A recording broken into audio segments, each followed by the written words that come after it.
Hello and welcome back to the Crown Yourself podcast. I am so excited and honored to be here with you. As always, shower yourself in a hot dose of gratitude because you have chosen content that uplifts and champions and challenges. And I do want to put a trigger warning on this, is that this is a podcast where we will be talking of rape. And that is a triggering. So I like to be very upfront that we are talking about sexual assault in this podcast and the amount of transformation that still is possible from when you just choose to grow in love together. And what I'm talking about is my guest today, Charise Freeman, is the author of Grow and Love Together. She was a military vet and an active member of the military. She was raped and ended up getting pregnant. And she chose to keep her daughter and learned how to grow in love with her daughter together through that choice. And what a challenging choice that is.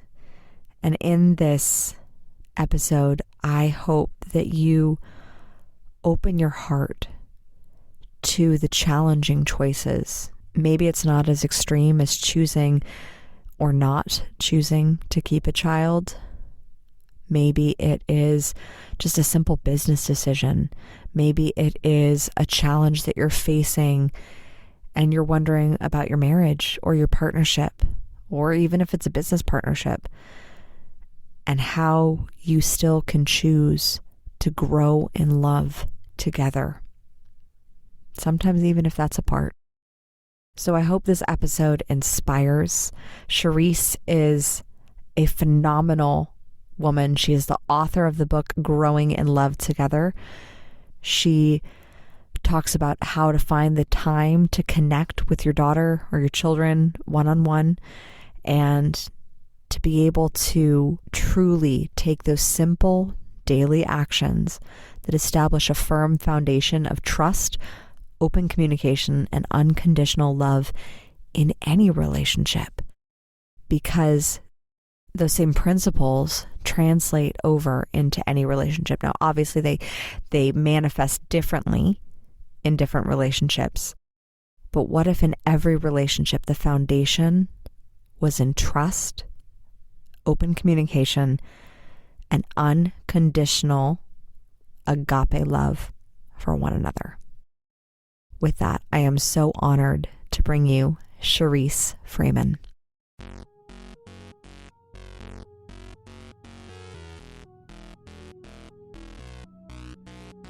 Welcome to the Crown Yourself podcast, where together we build your empire and transform your subconscious stories about what's possible for your business, body, and life.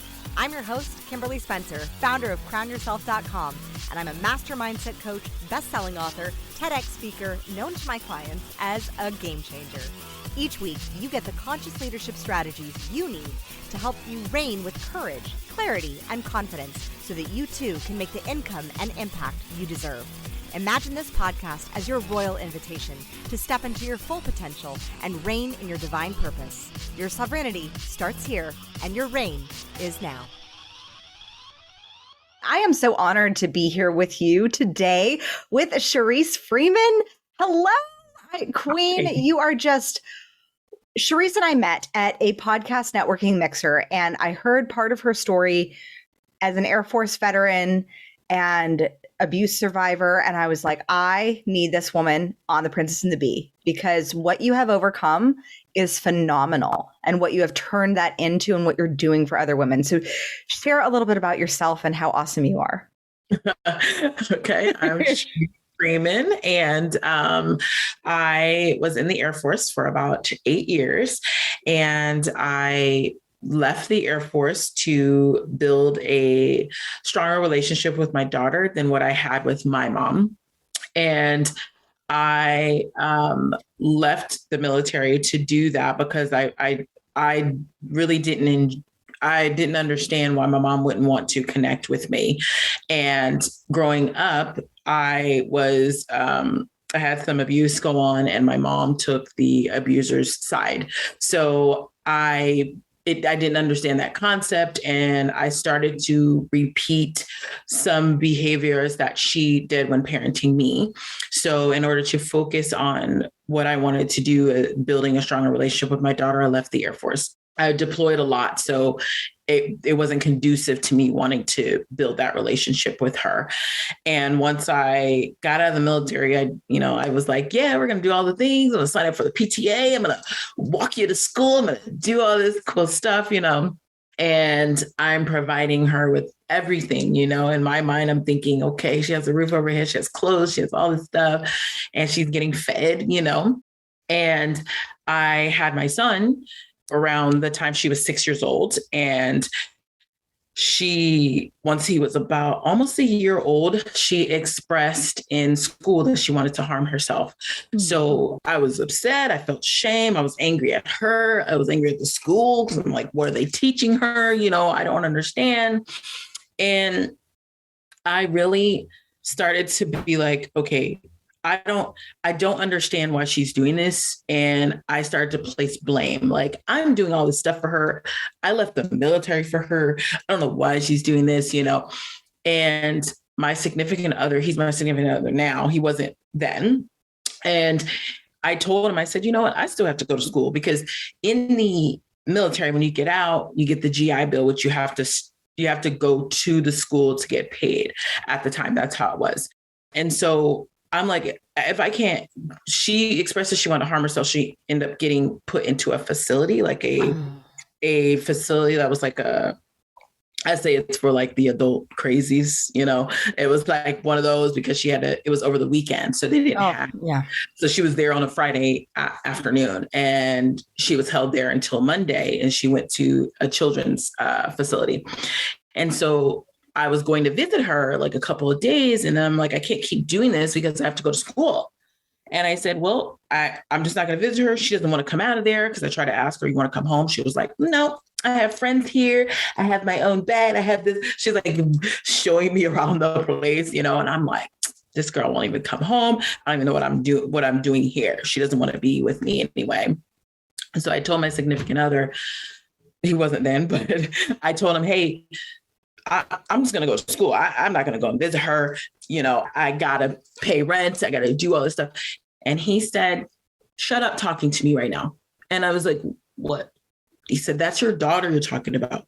It shouldn't matter. Like, you should figure it out and like be with her. And so I got upset, left the house and proceeded to drive to my own house. But about a few feet down the road, I guess, I parked off to the side and my pride was gone at that point. And I just cried and I said, I don't know what to do.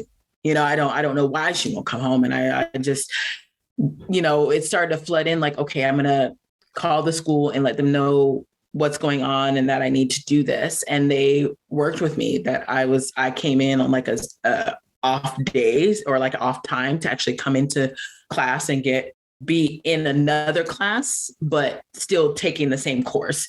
So I got that worked out. I visit her, I think 3 times a day for about a week. And I went there and I just was with her. And she eventually said she wanted to come home. So before that, though, I figured, let me figure out what she needs, because if I bring her home anyway, it's going to be the same thing. And so I really went to parenting classes, went to counseling. I set up counseling for her, counseling for me. And I said, let me figure this out. And that's when I discovered the 5 love languages. Was she a quality time love language? No, she was a physical touch. Oh. And that's something I didn't do because I was abused as a child. So I didn't understand healthy family love.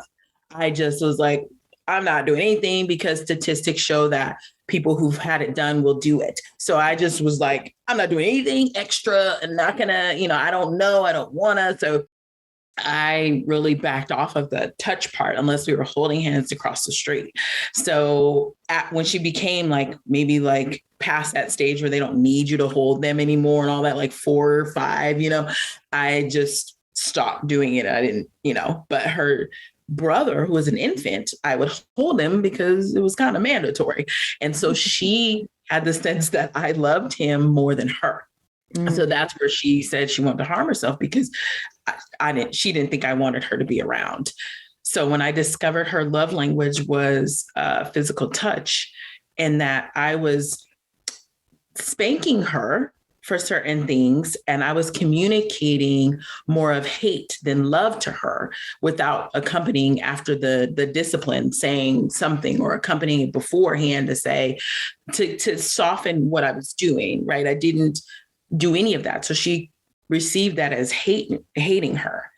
And I was just like, oh my gosh, like so many light bulbs came on, like, oh, I have to fix this, and I sat with her in the library. We went to the public library, and I chose the library because she loves reading. And I wanted to create a safe space for her, and also a place for me where I wouldn't be able to be like, well, whatever, you don't want to answer me, then fine, we're not going to talk about it. I'm not going to do this, or act out of hurt and dismiss and not want to connect with her. So being in a public space, I wasn't able to really do that comfortably. So smart move, mama. Like, smart move. I was like, let's, figure this out. And I just explained to her in words that she understood at 7 that I didn't receive this love like this. So I'm learning, and we're going to learn together. And before that, I just felt like, oh my gosh, I'm doing everything wrong. How come I'm not doing this? Why can't I do that? And it really dawned on me that I have to take the you out of it, because it's something we have to do together. Relationships take 2 people. So I needed to remove the you and guilt and grow and love together. GILT. That's what I say. And that's that's your business. That's your book. Yeah, that's so that's what I say all the time, is that it's not just necessarily what you're doing wrong or what the other person's doing wrong. What can you do together? So I told her my top love languages and how I connected, and we went over her top love language, and I told her what I would do to do better with physical touch, because I wasn't taught that. And she understood that and was very forgiving and gracious through the rough patches that we had, the very rough patches in the beginning. And it's always my thing to go back to, even now, and she's 16. And at the time she was 7. So yeah. That's such powerful growth though. And like, kudos, Mom, to you doing the work like that. It takes courage and so much guts. And I just admire your transparency and in sharing, because I know many of my audience members have experienced sexual abuse. I was sexually abused by my father at 6 years old. Something that he later on shared that I could share that with, not that it would stop me, but he said, Kim, I want you to share that, because he was also sexually abused as a child as well. And my grandmother before that. And so it was this cyclical thing, and making the decision to be the end of the line and where it stops. Yeah.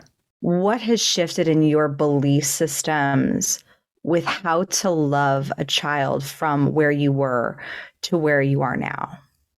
Ooh, I think the way that she responded to me when I just came to her with all my humanness and asked her to forgive me for what I had done before, and that we were going to move forward. So that moment was very it was a transformative moment for the both of us, because we started at the same starting point. I wasn't miles ahead of her. She wasn't miles ahead of me. She wasn't doing it better than me. We were together. So I think that changed a lot of it for me, because I realized my mom did the best that she could with what she had. And I have more tools. So I'm going to do the best that I know how. And it's not going to be perfect. I was so focused before on being better than my mom that I wasn't even trying to be my best self. And so when I focused on that, being better than my mom, I was operating from a place of trying to prove something.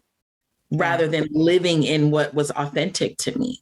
So when that moment happened where I just decided to just present to her like, hey, I don't know this, I'm not I'm not perfect at this. I ain't had kids before. And they tell me that it's not the same with every kid. So here we are. And her looking at me and saying, yes, okay, we can do this. That really shifted a lot of things for me. Mm. And so what was your experience? And by the way, thank you for your service in the military. How did being in the military facilitate, or if it did at all, how you operated with your child? Did it allow you that escapism because of the deployments? Yeah. So I didn't mention in the beginning that I was sexually assaulted and that resulted in pregnancy of her. So I was already emotionally detached because I didn't want a kid at the time. I wanted to be as kidless as possible for a long time because I was the babysitter as the oldest child. So I'm like, no kids for me, And so when it happened, I was very angry. And I had in my mind, I'm going to get an abortion when I get back to the States, because I was in Korea. And I was like, I'm just going to get an abortion. I already had it on my mind. So I was already detached from her emotionally. Mm-hmm. So once I decided to have her, and I was just like, well, I guess I'll just do this. It wasn't like, oh, I love this child, I'm going to do this. It was like, I'll just do it because someone told me that not everybody can have children. So I shouldn't do this. So I'm like, okay, well, I guess I'll keep the baby and kind of figure it out.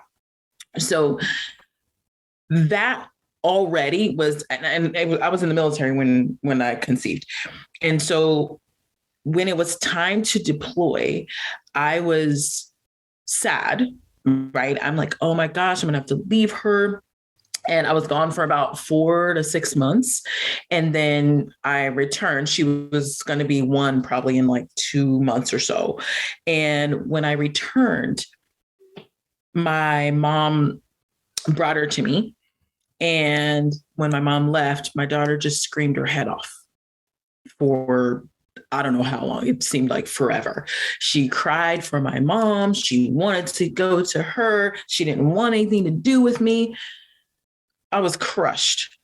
And all this time I've been anticipating coming home and hugging you, and you're pushing from me and crying.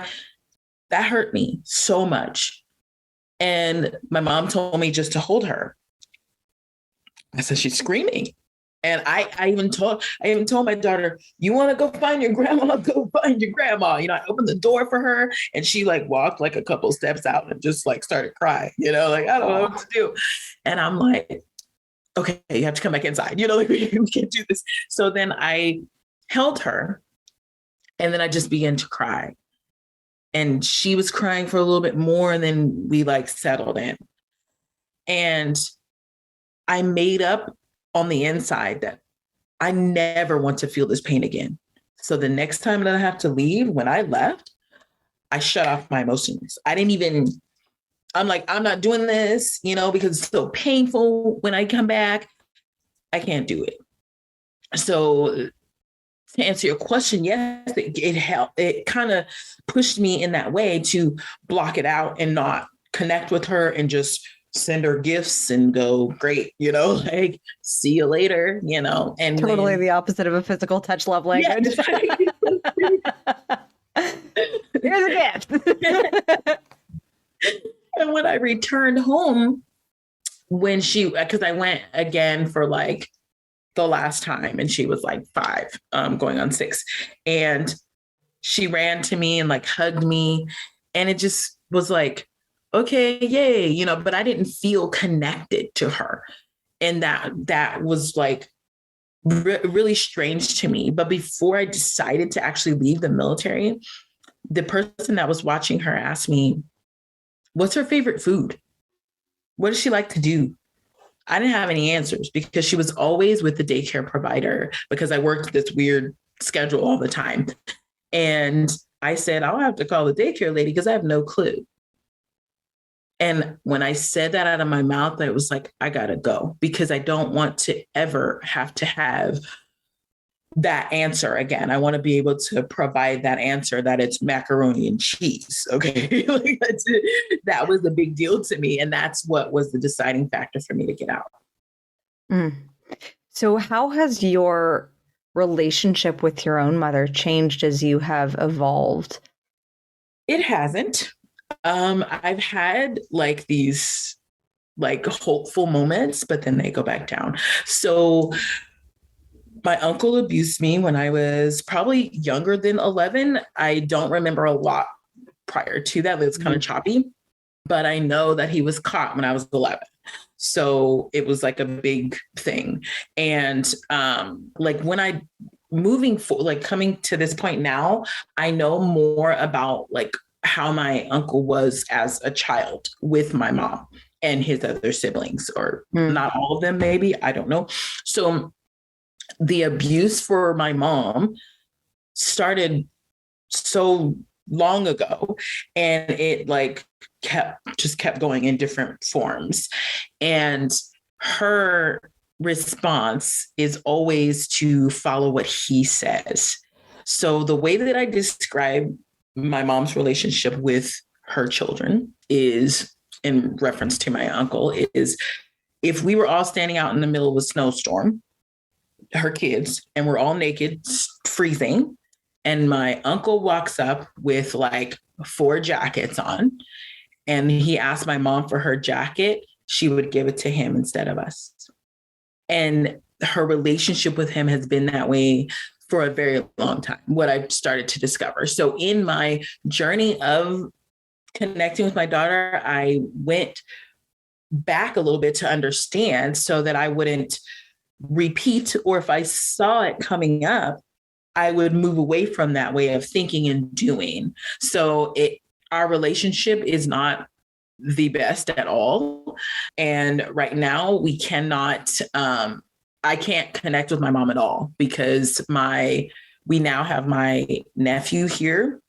And by the time this airs, he'll be adopted fully with us. Mm-hmm. And one of the things is we cannot communicate with my mom because he was taken from that home to be in a safer environment. So we're not allowed to. And the social worker asked me, like, are you okay with that? I said, I've gone this long without really connecting with my mom in a way. So, and I'm going to treat him like I do my other children, and they're not around my mom, So our relationship has, I wouldn't even say it's gotten worse. It just hasn't moved in any positive direction. Yeah, I totally understand. That was how my relationship with my dad was very, very contentious and erratic until I staged his intervention back in 2016. And then I got about 4 years of the cool, sober dad that I would occasionally know growing up. And that's the dad who my kid got to know as his grandfather. And that was amazing. Yes. But when my dad passed, I had this really powerful revelation that, navigating through grief, and especially through grief in a complex relationship where there was a lot of love and a lot of hurt, and navigating that, I realized that the times in my childhood where there was the most abuse and the most alcohol abuse on my dad's part, because on anything else, he wasn't bad. It was just alcohol that was just like, man, he turned into a different person. But with that, I realized, oh my God, my dad was the most abusive and challenging right after his mother died. And right in between the years of his mother and his father.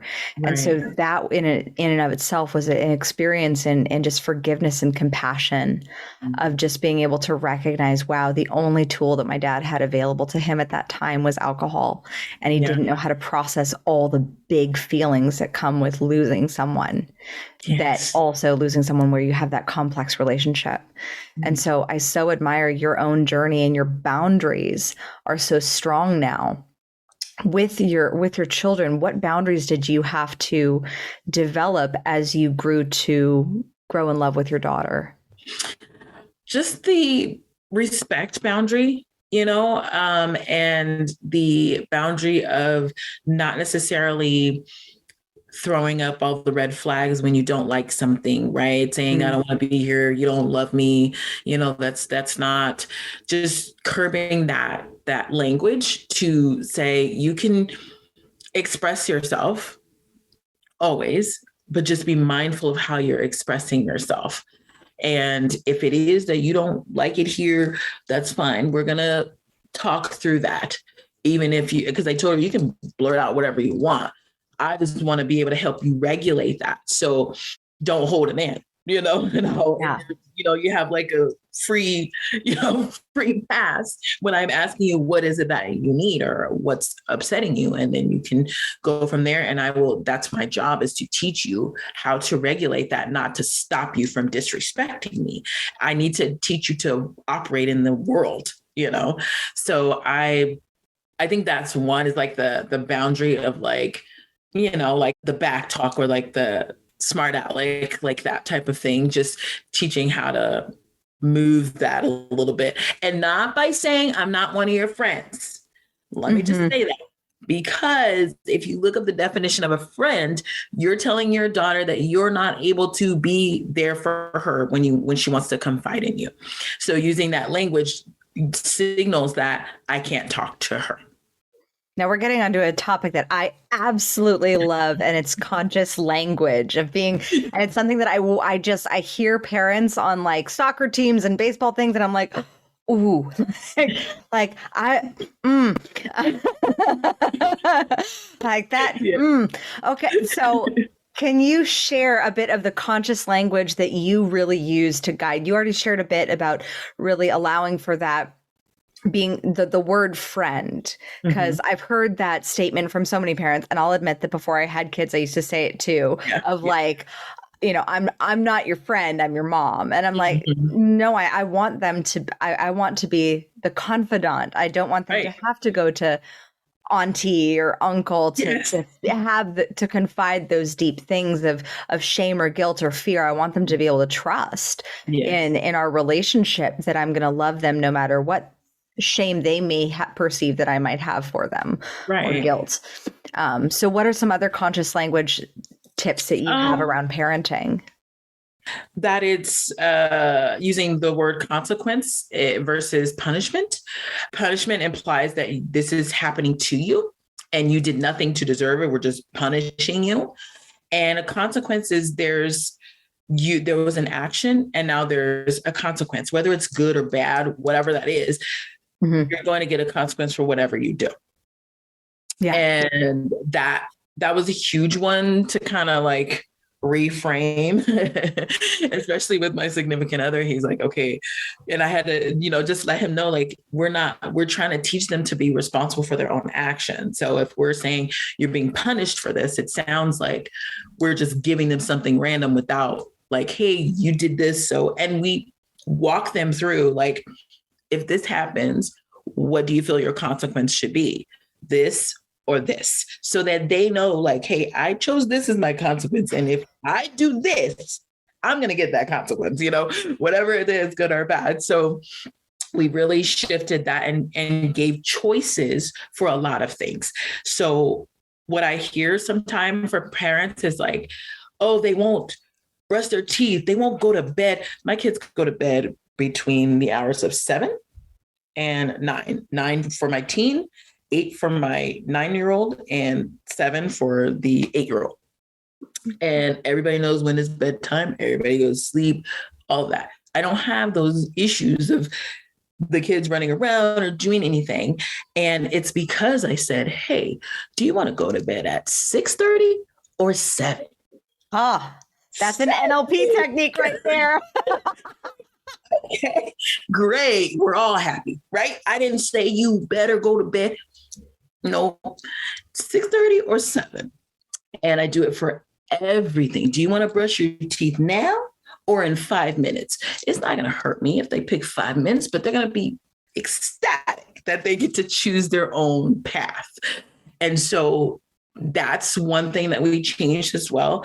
And also chores, we call them house contributions here, because everybody has a job slash school slash something outside of this house. And yet we all have to come home and make this house run efficiently. So everyone has a contribution. I have a list on the refrigerator.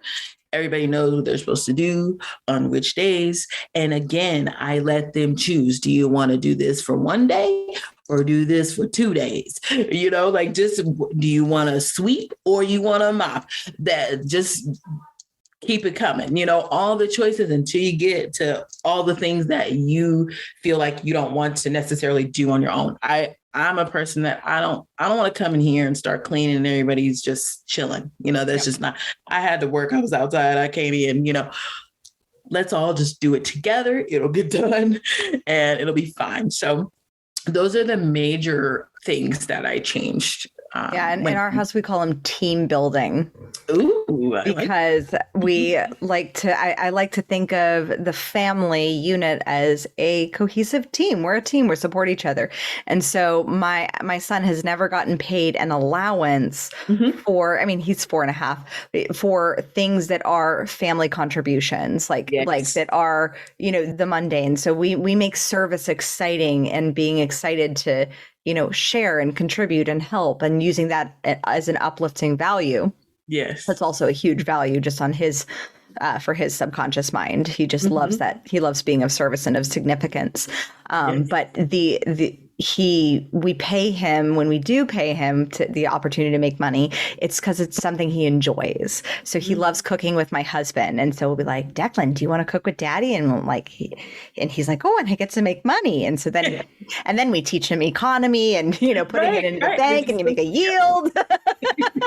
That's at the beginning stages of finance. But I love the fact that you're using the team unit, because I see that so often with the mother perceiving, like, typically it's the mom, not always, but typically it's the mom perceiving that she is going to be the one who's doing the cooking, the cleaning, the sweeping, the, you know, all of that, while the kids are not participating in the household. And I'm like, my son's 4, and I saw an activity the other day that I was like, he could probably maybe not take out the trash because it's quite heavy, but he could refill and put the new trash bag in. And now he does it with such excitement. And now he picks up the mail for the house. And so those are little things that he does. And I'm like, oh, we're making the system run a little bit more efficiently. So it runs like a little mini business. Yeah. I had my kids when they were smaller, there was one person that would turn off the lights if no one was using the light. Oh, nice. So I would have them, you know, they love doing that anyway. They like turn off the light and off on. No. And if I folded the laundry, I had them put it away. So that there was some, you know, contribution from like 3 years old. So yeah. And I think that's building that is such a huge piece. Where have you found that parents typically go awry when it comes to building trust with their kids? Lack of consistency. Expand on that. So I agree with you. If you're saying, you know, we are going to hang out today, right? Or we're going to hang out every Friday.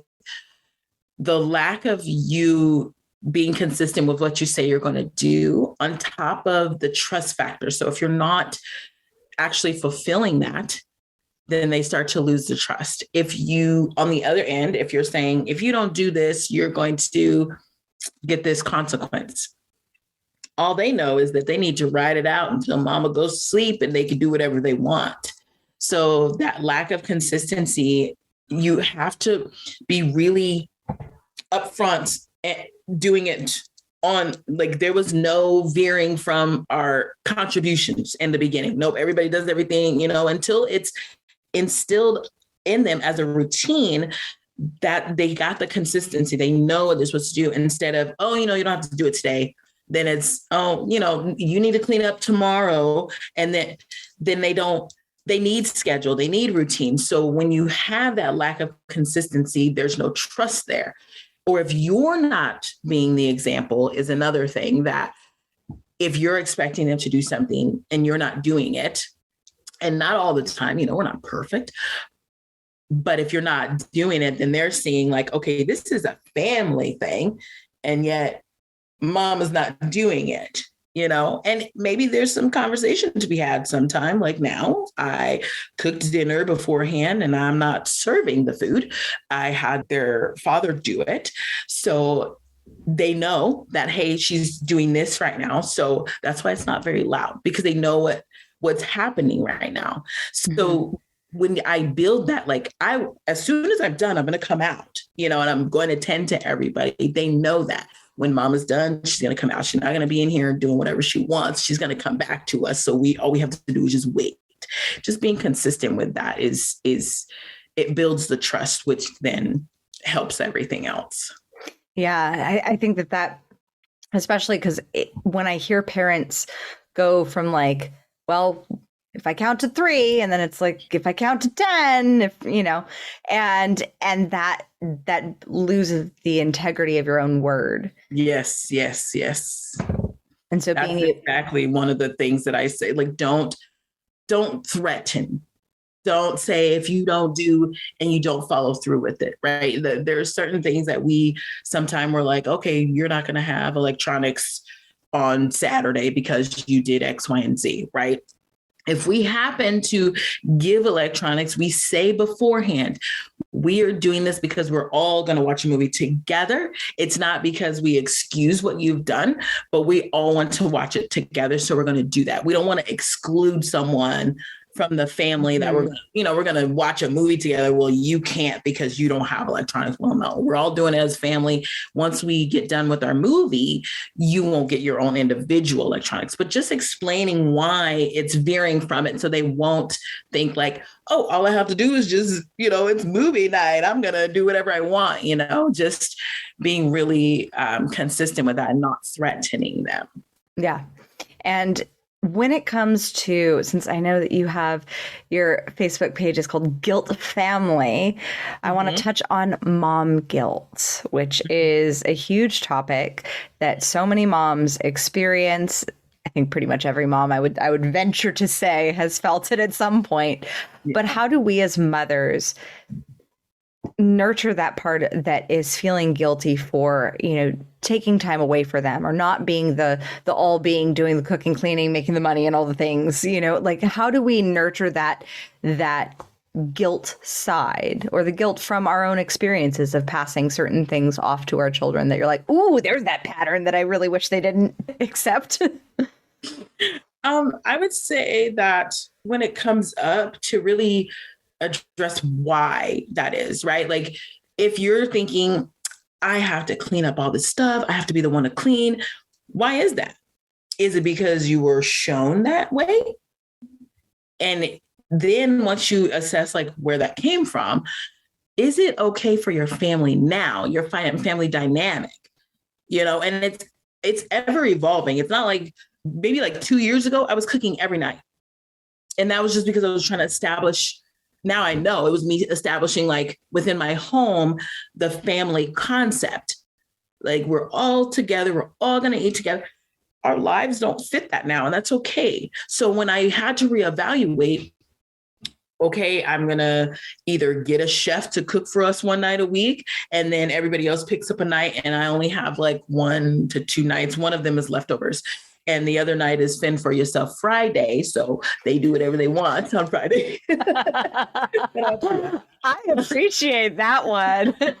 I like that. See, I don't do any of the cooking in my home. No, my son asked me to stop burning toast. So I'm like, Dad's the chef. Like, we all know that. I know my genius zone. Yes. I bring home the bacon, he fries it. Exactly. So good. And, now I don't cook as much. And I had to really say to myself, okay, I'm thinking like, okay, I'm going to make sure that I cook every, all the nights that I have, and then I needed time for my business, but I didn't want to take away from my family because I have a W-2 job as well, just for those that don't know. And so I didn't want to take time from my family. So I had to figure out how I could create more time and really evaluate, why do I feel like I have to cook every night? What is that? Oh, because when I first got in this relationship, I wanted to cook every night and like create this whole, what is that for? Like, are you trying to prove something? And when I really thought about it, I'm like, no, because what is supposed to happen is mom is supposed to take care of herself. And if I feel like I have to do all the things, plus do the business, plus tend to them and make sure they have, and then get up for work the next day. That's not taking care of myself, which then I'm not ready to take care of my family. That's when I'm depleted. So if I say, I'm going to do this for them, this is what I'm doing so that I feel okay, which then gives them the nice mom, Mm-hmm. not the one running around like a crazy person, No one likes crazy mom. No one likes it. Amazing. It's so weird. Why would no? So I completely agree. Like you cannot give from an empty cup. Like when you are dry and parched and thirsty, like it is not any service to anybody to just pour out the last bits of drops that you have left. Yeah. And what I heard someone say, I don't remember where it was. I listen to podcasts and all this stuff a lot, but they said not to pour from your cup at all. Let it just overflow. And I'm like, oh yeah, like I'm with that. I am all about elevating into overflow in all areas. Yes. All areas. Just turn that faucet of abundance on. Right. So what are some of the tools? Like you have come so far. You have had such a powerful journey. What are some of the tools that you have used or are using that have really allowed you to process, heal from the childhood trauma that you experienced? I did counseling. I really choose to forgive my mom daily, and sometimes more than once daily, and to forgive my uncle in spots that I feel okay forgiving him because he doesn't really recognize he did anything wrong. So it's a little bit harder. Those things, just forgiving and counseling, and then really wanting to live my childhood with my kids because I didn't have it. It was stolen from me. And I always have this vision of me and my kids laughing, just on the floor, just laughing about like random things. And they really enjoy when I laugh with them. I don't know what, in their eyes, they're just so lit up. And they're more so staring at me than laughing, like, because they just love to watch it and then they're cracking up. I remember looking at my daughter once and I would always get teary-eyed when I look in her eyes. And it dawned on me that she looks down on me, by the way. She was just, I realized that that's the child I wanted to be and I couldn't. So instead of trying to give her everything that I never had as a kid, just to live in that moment with her, live in that moment of like weird high school gossip that I don't really necessarily do anything with, but just being like, oh, for real? That happened? Oh, that's a mess, and just that's healing for me because I didn't have that. And I don't necessarily remember a lot of like 16 to like 18. I don't remember those years really. That was where I was really rebelling against my mom because I didn't understand why she took his side for everything. So a lot of it, I just was so angry all the time. So I don't remember lots of that. And just living in that moment with her I was terrified of her turning 16 because I had no idea what it looked like none. And so I just said, I'm just going to grow in love together with her, like really coming back to that concept of growing in love together, not something that I can think up on my own. It's not something she can make me love her more. We have to really do it together. So that's a huge healing part. Anytime when I feel like, what am I doing wrong? I say, oh, no, remove the you and GILT.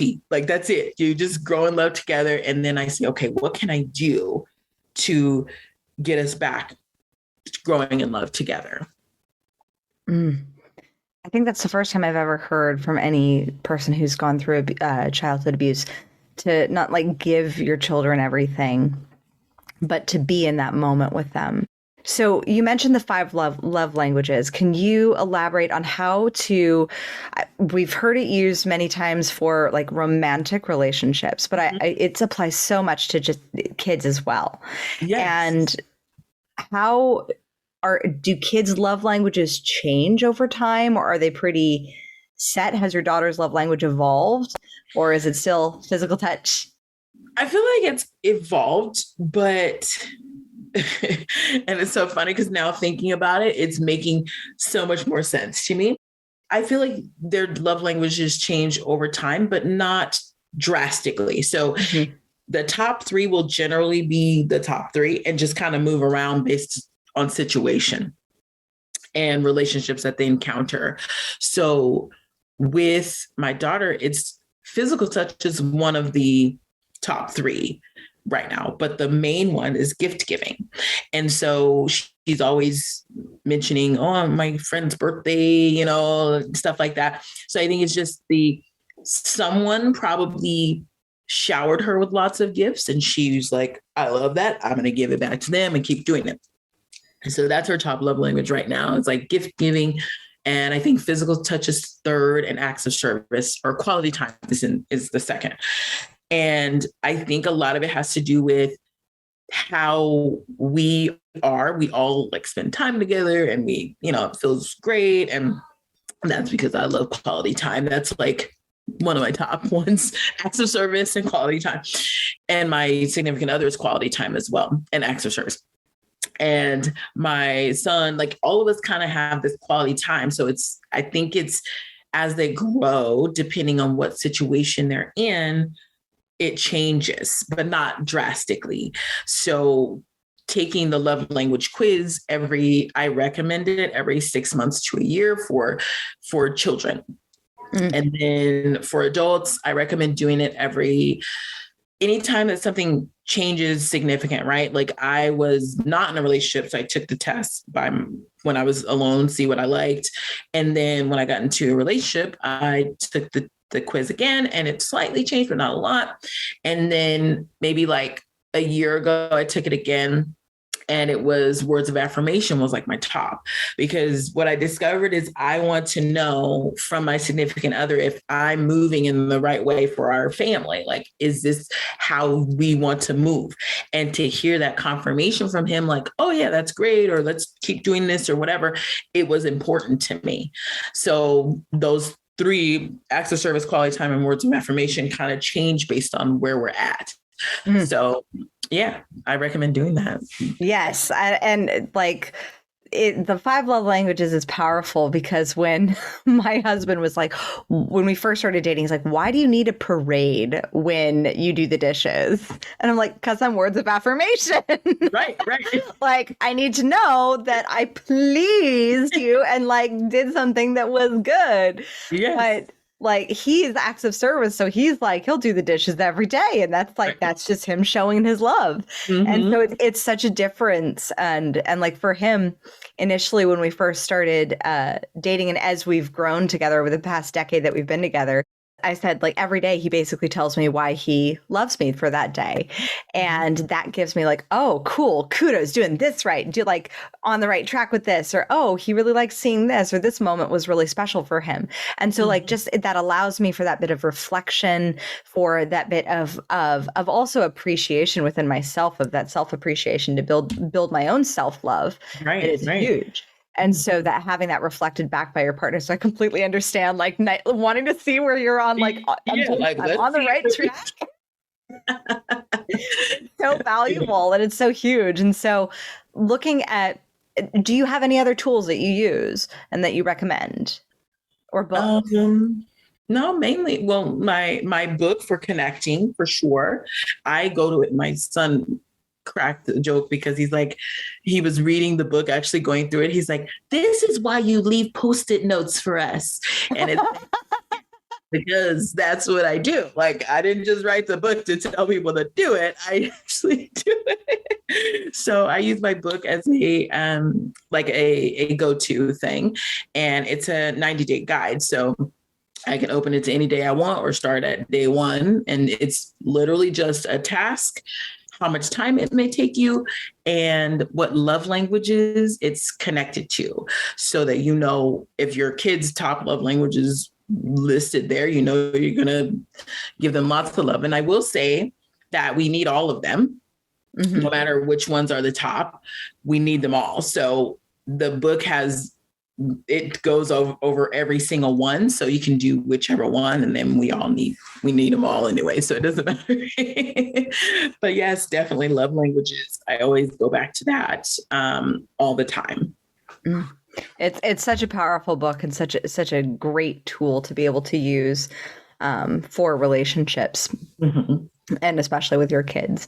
With my kids, I kind of have a feeling as to what they are. Is 4 too young, in your opinion, to take the test? I don't think so, but on the quiz, it has like an age bracket, like what that is. But you would basically, for that age, you would ask them to draw you a picture of what it means to you when a parent loves their child, or like when their mom shows love, what does that look like? So for my nephew, he drew like a picture of him and a kid and a mom, and they were talking.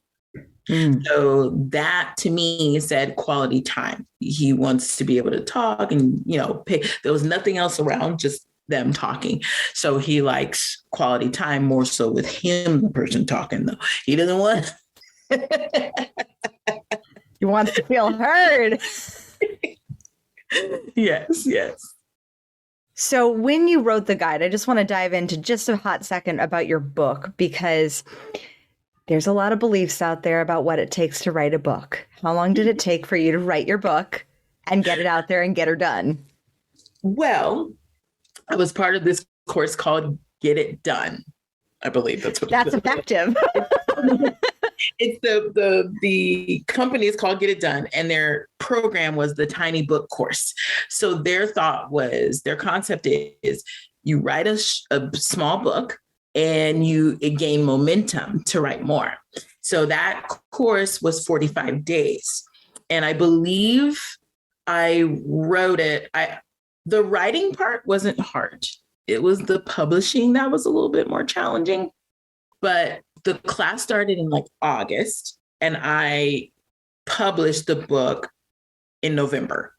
So it wasn't like extremely long, and it wasn't extremely difficult. Like I said, I have a full-time job, plus I'm doing the business, and I have 3 children and a lovely man. Like this, you got a full life. It was fine. I loved that course because it wasn't like, okay, day 1, you got to do this. Day 2, you got to do that. They were just like, okay, here's the week. This is where we're at. If you guys are on course, great. If not, don't worry about it. Start from where you're at. So it was very like, I could do it at my own pace. And I just had my own goal of like, hey, I want to get this out. And I wanted to get it out on her birthday. I had pre-sales on November 7th. So, and then I had the actual sale on my birthday, December 17th, to give the mother-daughter aspect to it. And it wasn't just making sure that what I put out into, like, for the publisher to put out, that it was actually going to be good, like getting the editing, and don't pay anybody, just give people pieces and have them look at it. That's how I did it, because I don't know how often I've picked up a book before and seen misspells in a like a renowned artist, the author and stuff. So don't do it, just get a few people, a few close friends to help you read through the book. And it was I loved it. And I'm on the path to write more books. I've heard while I've been at events is where's the one for sons and where's the one for dads and daughters. So my family's going to participate in those. Like my daughter participated in this one. She did the illustrations for it. So those are coming up soon. So way to enroll your children in your business. Like, I love that you brought your daughter into doing it. Are you splitting the profits with her as well? Yes. Oh my gosh, that's amazing. And especially when we go to events, she's going to get a piece of it as well because she's actually active when we're there. Like, oh, this is the book, and she talks and everything. So yeah. That's so powerful because you're just being such a testimony for what's possible with how you live and how you be and enrolling your family. Because for me personally, just as a coach, one of my pet peeves is seeing this compartmentalized. My business is over here. This is my career. This is my children. This is my man. This is and it's all these separate boxes, but we're holistic beings. And the more we can really allow for all of those pieces of our lives to just beautifully integrate. My son and I have assistant time where he'll come in and he'll work at the other desk in my office and he'll just be there and he'll be, doing his Khan Academy, but we're working together and he is excited to be doing that with me. And I'll ask him what he's doing and then he'll ask him what I'm doing and he won't quite listen or pay attention, understand, but he's there and present. So, I just love the fact of how you're enrolling your children because I think that our kids can just be our greatest assets or our greatest excuses. And your children are just such amazing assets for you. And I can tell how they just enrich your life. So I'm so excited for the sequels of your book. So speaking of which, I have loved our conversation, Charise, so much. I would love to jump into a little bit of rapid fire. Are you ready? Okay. Yes. Who is your favorite female character in a book or a movie and why? I guess in this show called Snowfall, I like the auntie. Her name is Louie, and she's very much the person that can see things for the overview of things, and everybody else kind of has this view of this linear, okay, this is what we're going to do. And she's like, well, no, you want to connect with that person because then they'll connect with them. She can see all of that. And I love that. What woman would you want to trade places with, alive or dead? But dead, going back in time, not with the body. Who you would want to live inside their head for a day and experience the world as they see it? Missy Elliott. She can dance, and I love she done choreographed a bunch of stuff, and I have this dream of being a choreographer. So yeah. Oh my gosh, I can't wait to see that dream be realized. Get your freak on. What is your morning routine, especially as a mom running a business who has a full-time job as well? What is your morning routine to set you up for success? I awaken at 3:00/3:30 in the morning. I then get up and, get in the shower, do all that stuff. And then I go into the kitchen, make smoothies for me and my lovely man, and pack our lunches. They're already kind of pre-packed the night before, so I just finish. And then I make my tea and I commute to work for about an hour or so. And while I'm commuting, I either listen to music. I do this thing on my stories called traffic jams. So on my way home, I'm dancing on my stories to some music. And that's what I do in the morning. Nice. I used to live stream on my commutes and I would call them carriage rides. With my baby in the back. Right. Yep. And what is your evening routine to set you up for success, especially for a 3 a.m. morning? I've done 4 and am moving back that way, but 3, damn. Yeah. I come home. Well, on my way home, I decompress from work, dance, and the music, having all that. And then when I get home, I either have dinner already planned so I can like get in there and just start cooking. And once I do that, or I pick up my kids before I do that. And then on some, it looks different some days because Tuesdays and Thursdays we have boxing, but we go, I make the food and then I have them get in the shower after they've done their contributions and all that. And then they eat. While I'm cooking, most of the time they exchange stories. They tell me how their day was, things like that.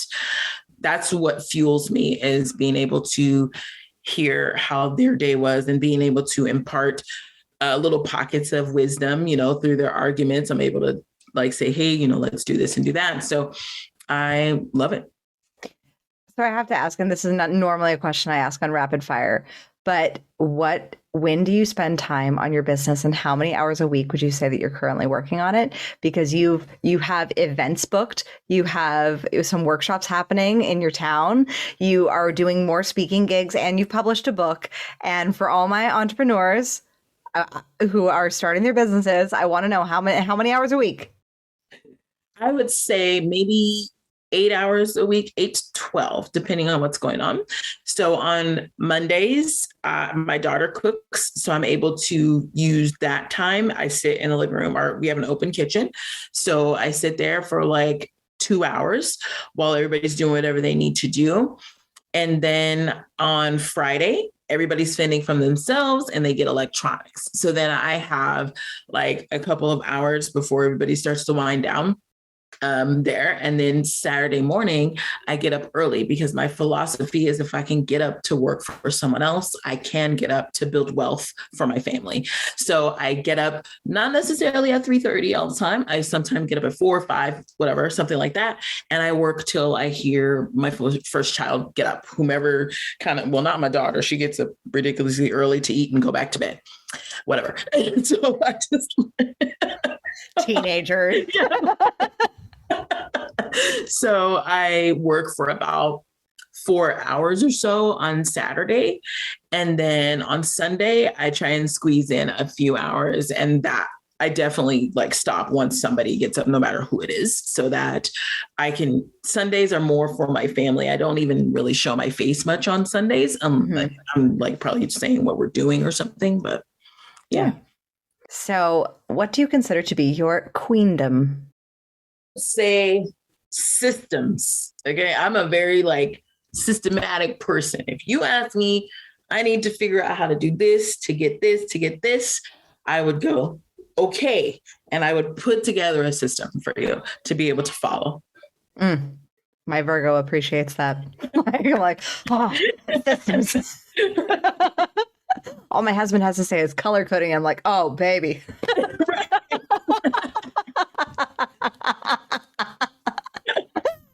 And lastly, how do you crown yourself, Charise? I make sure that I am doing things for me. And when I do that, I feel very successful. If I say to someone, hey, I don't have the capacity right now, I feel successful. So I want to always stay true to what I feel, and not just because someone's asking me or I feel some type of obligation as a friend or a mom or whatnot. I just like to stay ready for my family more than what's outside of my family. Charise, where can we find you? How can we work with you? Where can we get your book? Plug yourself.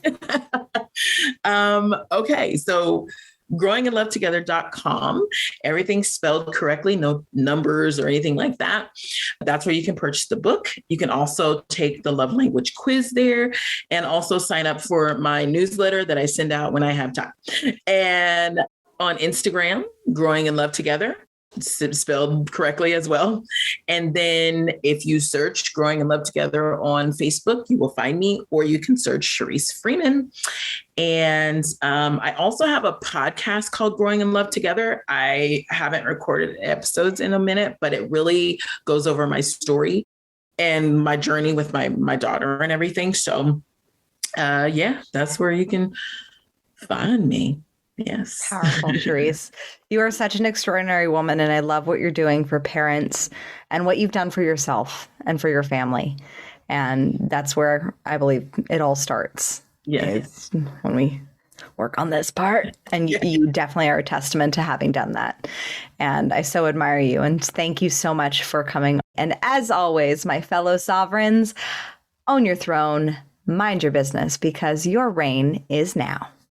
Thank you so much for tuning in today. If what you heard resonated with you, be sure to subscribe and start creating a bigger impact now by sharing this with a friend. Just by doing that one simple act of kindness, you are creating a royal ripple to support more people in their sovereignty. And if you're not already following on social media, connect with me everywhere at crownyourself.now for more inspiration. I am so excited to connect with you in the next episode. And in the meantime, go out there and create a body, business, and life that rules. Because today, you crown yourself.